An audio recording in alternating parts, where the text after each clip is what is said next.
kasal. Siya lang ang gumastos sa kasal. Eh di wow, okay. Ba't kailangan nyo isumbat yun? Eh kayo pumili ng lalaking walang pera eh. Diba? Good point, diba? Kayo sumama sa lalaking walang diskarte, walang pera. Gagastosan ninyo.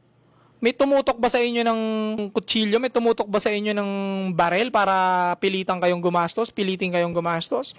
Hindi. Kayo yung mismo naglabas ng pera eh. Kayo yung sumama sa mga palpak na lalaki eh. Tapos susumbat nyo na kayo ang gumastos. Natural, usually talaga kayo gagastos, especially kung 30 plus na kayong babae. Tapos, nakahanap kayo ng partner. Usually ganun eh. Pag financially stable na babae na 30 plus, tapos yung lalaki walang diskarte, pero mahal sila, usually yun ang nagkakaroon ng, in-explain ko na yan, na madalas sa mga 30 plus, mid-30s, na babae na single, eh, naghahanap na lang ng companion yan. Yung basta mahal mo ko, basta sasamahan mo ko, okay na yan.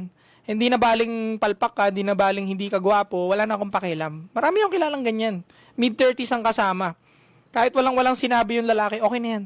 Ako naman kakayod, ako naman gagastos eh. Ngayon, hindi nyo pwedeng isumbat yan dahil kayo ang sumama dyan. And besides, kayo pumili niyan eh. Kayo pumili ng lalaking ganyan eh. Saka, bakit nyo sinasabi na kayo gumagastos, kayo bla bla bla, eh may ambag din naman yung lalaki sa buhay ninyo, di ba? Napapaligaya kayo in bed, pag napaglulutuan siguro kayo. Anyway, bumabawi yung lalaki malamang sa ibang bagay, hindi lang natin alam ano.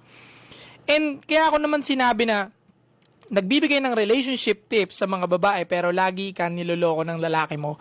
That's for general. Hindi yan kay Meiko. Okay? General yan. In general ng mga tao yan. Alright? Huwag nyo saluhin. And isa pa, yun lang talaga pinupoint ko kasi yun lang naman talaga yung ka-point-point dyan. Hindi ko naman pwede i-point out na may isang tao gumagastos sa lalaki niya. Ganyan-ganyan, yan ang bumibili.